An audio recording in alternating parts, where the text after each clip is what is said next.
Assalamualaikum warahmatullahi wabarakatuh. Perkenalkan, saya Jalan Putri Malisa.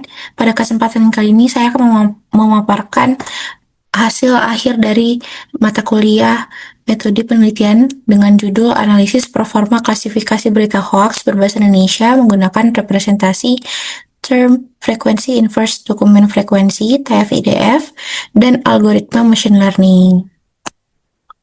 Nah, pada perkembangan media digital di Indonesia, membuat penyebaran informasi itu menjadi sangat cepat, di mana masyarakat Indonesia juga tergolong sangat aktif menggunakan media digital, sehingga arus informasi berbahasa Indonesia itu ruangnya semakin tinggi. Namun, kondisi ini memunculkan permasalahan yang serius, yaitu meningkatkan penyebaran berita hoaks yang sulit dikendalikan secara manual dan dapat mengancam kepercayaan publik serta stabilitas sosial. Nah, selama ini juga verifikasi berita hoaks masih banyak dilakukan secara manual, di mana pendekatan ini memiliki beberapa keterbatasan seperti membutuhkan waktu yang lama, biaya yang tinggi, dan tidak mampu menangani volume data yang sangat besar. Oleh karena itu, diperlukanlah solusi yang lebih efisien dan scalable.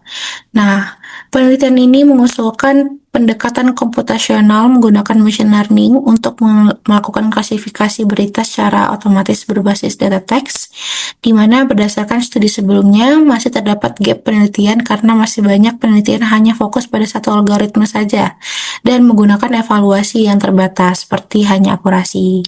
Nah, oleh karena itu, penelitian ini masih penting untuk melakukan perbandingan performa algoritma secara sistematis dengan matriks evaluasi yang lebih komprehensif.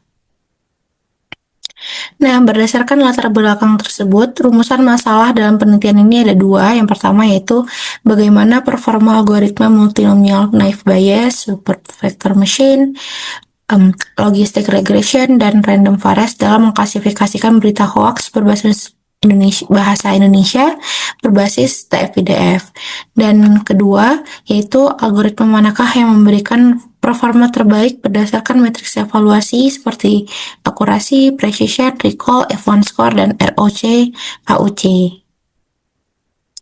Nah, untuk tujuan penelitian ini sendiri adalah untuk menganalisis dan membandingkan performa beberapa algoritma machine learning dalam klasifikasi berita hoax menggunakan TF-IDF, serta menentukan algoritma mana yang performanya terbaik berdasarkan evaluasi klasifikasi yang komprehensif tersebut. Oke, lanjut kita membahas sedikit tentang berita hoaxnya, di mana berita hoax ini didefinisikan sebagai informasi palsu atau menyesatkan yang disajikan seolah-olah sebagai fakta. Ciri utama berita hoax itu biasanya berupa judul yang provokatif, tidak didukung sumber kredibel, dan menggunakan bahasa yang emosional. Nah, dampaknya ini cukup serius karena dapat mempengaruhi opini publik, menimbulkan kebingungan, sehingga memicu konflik sosial juga. Nah, text mining sendiri merupakan proses penggalian informasi dari data teks tidak terstruktur menggunakan pendekatan statistik dan machine learning. Salah satu tugas utama text mining itu adalah klasifikasi teks, yaitu mengelompokkan dokumen ke dalam kategori tertentu. Nah, tahapan klasifikasi teks itu meliputi pra-pemrosesan, kemudian ekstraksi fitur, pemodelan, dan evaluasi.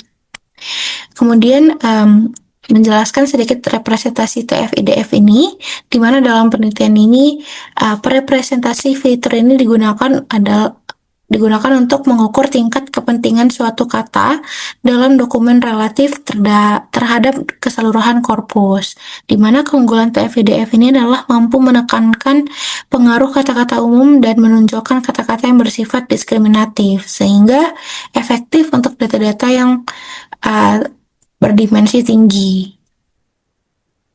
Kemudian algoritma apa aja yang digunakan?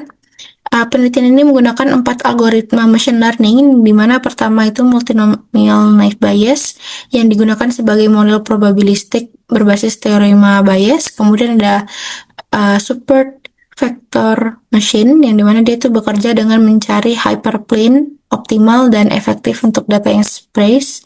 Kemudian logistic regression merupakan model statistik berbasis probabilitas yang interpretatif dan Ada random forest yang merupakan metode ensemble yang mampu menangkap pola nonlinear. Kemudian matriks evaluasi yang saya gunakan untuk mengevaluasi performa model itu ada akurasi, precision, recall, F1 score, dan ROC, AUC.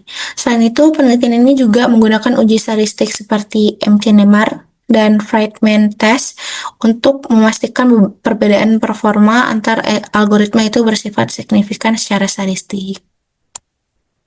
Kemudian kita masuk ke data penelitian, di mana data yang digunakan ini merupakan data set fake news bahasa Indonesia yang bersifat data sekunder dan diperoleh dari sumber publik. Dataset ini terdiri dari dua kelas, yaitu hoax dan non-hoax dengan label yang telah diverifikasi. Nah, untuk pembagian datanya sendiri itu dilakukan dengan proporsi 80% data latih dan 20% data uji. Kemudian kita lanjut ke prapemrosesan teks, di mana tahap ini meliputi case folding, yaitu pembersihan teks, kemudian tokenisasi, stop word, removal, dan stemming menggunakan sastrawi. Nah, tahapan ini bertujuan untuk mengurangi noise dan meningkatkan kualitas data sebelum dilakukannya ekstraksi fitur. Kemudian ini ada sedikit penjelasan terkait diagram alir penelitian, di mana ini menggambarkan seluruh tahapan penelitian, mulai dari pengumpulan data, prapemrosesan teks, kemudian representasi TF-PDF, pembagian data, pemodelan menggunakan beberapa algoritma, hingga evaluasi performa model. Nah, sebagai kesimpulan sementaranya, deteksi hoax otomatis sangat diperlukan untuk menangani volume data yang besar. Pendekatan TF-PDF yang dikombinasi dengan machine learning merupakan solusi yang menjanjikan, dan evaluasi performa yang komprehensif penting untuk menentukan algoritma terbaik, di mana harapan untuk penelitian ini adalah dapat berkontribusi dalam pengembangan sistem deteksi berita hoax yang lebih akurat dan handal. Mungkin itu saja yang dapat saya presentasikan pada kesempatan kali ini. Terima kasih atas perhatiannya. Wassalamualaikum warahmatullahi wabarakatuh.